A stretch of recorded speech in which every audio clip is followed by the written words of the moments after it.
Hi, we're here with Norman from AV Room Service talking about the EVPs. Norman, how you doing? Good, I'm doing good. Yeah, so you make a very specific technology to deal with component vibration, mechanical vibration, and room vibration. Yeah, structural vibration. Structural vibration. Right, yeah, and we want to isolate. We want to decouple rather than couple. Well, what's the difference? Let's talk about it. Yeah, so why we want to decouple versus coupling. When we're coupling, then we're transferring that information into the whole structure.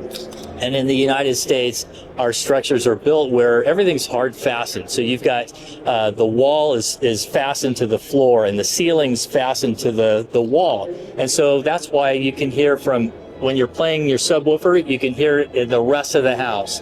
When you decouple it, you will not. But what if I have like concrete floors or something like that? It's still, yeah. So actually, the denser the material, the faster and further energy travels through it. Well, that's why we throw carpets down. Well, but the low frequencies and this kind of energy is not going to be affected by the carpet. It's not going to see the carpet as if it, really wasn't there. It's still going to be shaking the whole structure.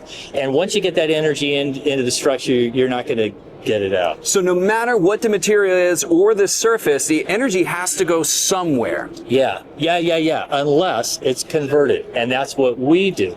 So, and let's back up and talk about why before we talk about how. Please. Okay. So with isolation and why we want the isolation, when you've got a loudspeaker and it's just resting on the floor, or let's say it's coupled, and we'll demonstrate that, then that energy is being imparted into the structure. And like I say, once it's in, it's not coming out. It's going to go to the other end of it's going to go to the end of the structure before then it can escape and go outside.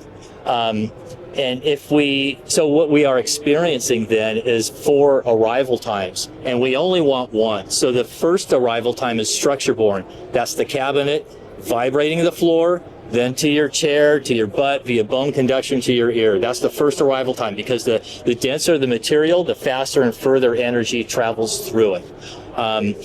A concrete versus a wood floor, different frequencies, different amount of energy, but still it transfers very well. The second arrival time is airborne, from the loudspeaker to your ear. That's the one that we want. That's the only one that we want. The third arrival time is also airborne. This is reflections in the interior. This is something that we can address with diffusion or absorption and control. And then the fourth one, the last one, is again structural. So this structure-borne interference is a big one. This is buzzes and rattles and resonances in the room. And this is playing after the original event ceased. So this is, like, for example, in the U.S., typical construction is 2 foot by 4 foot with a layer of sheetrock on it. Yeah. If you give a little light fist bump between studs, you're going to hear 70 hertz. Anytime you play any music with 70 hertz, it's going to sympathize with that. It's going to act like a capacitor. It's going to store that energy for a moment and then release it later in time after the original event has stopped. So that's messing up your imaging. That's destroying your soundstage. It messes up everything. Yeah. Texture, tonality, spatiality. All the detail that you'll get. Low-level detail is now mapped. So you're going to spend a ton of money on audio equipment. And not even be able to hear it. Never get it. Yeah. Very true. And we'll demonstrate. But what about? So let me ask you this though. I buy really nice speakers, high-end speakers. They come with spikes. So doesn't that kind of solve for the problem? Why they come with spikes is an unknown. I don't think anybody knows why they come with spikes. This is something that you only find here in the audio world. You don't find this in the pro audio world. You definitely don't find it in the noise and vibration world. Yeah, and we'll demonstrate. Because it really does. It's not decoupling, right? That's the problem. Yeah, it's coupling. It's not decoupling. Exactly. Right. It's coupling, not decoupling. So it's actually not really solving for anything per se. It's making things worse. It's the exact opposite of what you want. Isn't to that do. Wild? Yeah. So now let's talk about how.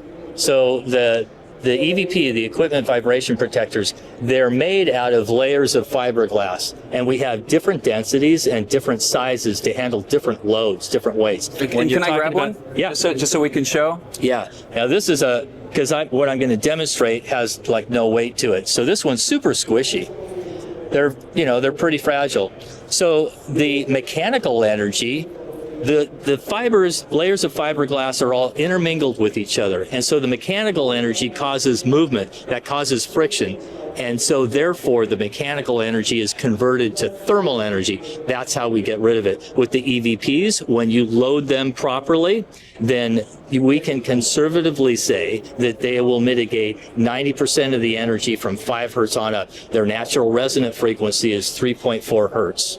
And we can give a little demo as to why we want to couple. Yeah, I think we want to decouple. Let's go through that. Okay. And let's see if we can get the sound here on the camera.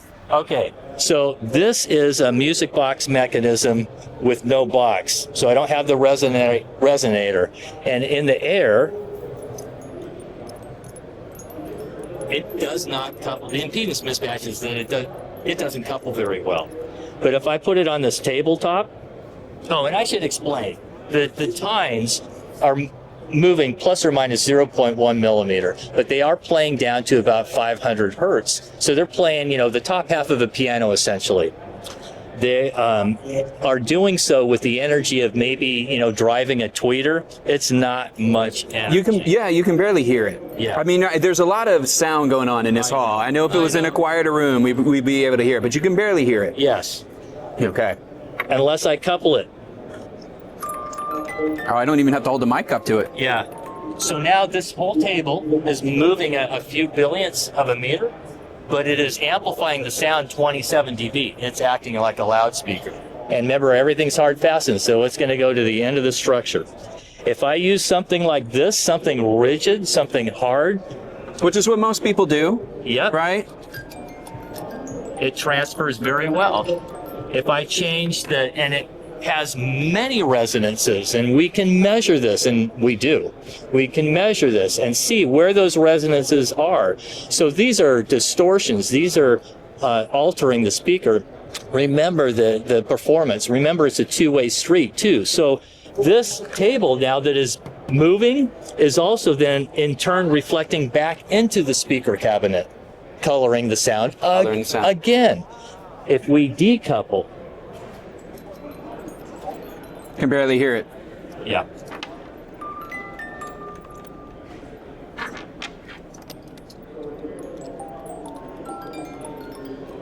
Yep. So that's why you want to decouple. Well, you heard it here from Norman himself. This is why isolation is so imperative in your equipment. This is 100% why you want to invest. If you're going to invest in even the lowest, even if you have a mid-fi system and you're not spending thousands and thousands of dollars on amps and speakers and turntables, this should be the first thing you invest in, because you're going to take whatever system you have now and finally hear it the way it should be heard. Correct. Yeah. And I might just say that, when you're decoupling now, you are hearing a better version of your system than you heard before. You're quieting the room down, and you're not having added interference. So it does affect, like I say, all the sound quality attributes. So easy to install. We offer a 30-day money-back guarantee. But yeah, they don't come back. And where can we get one at? avroomservice.com. And there's a calculator, so you put in the weight, the load of the equipment you're interested in, and it'll tell you what your options are.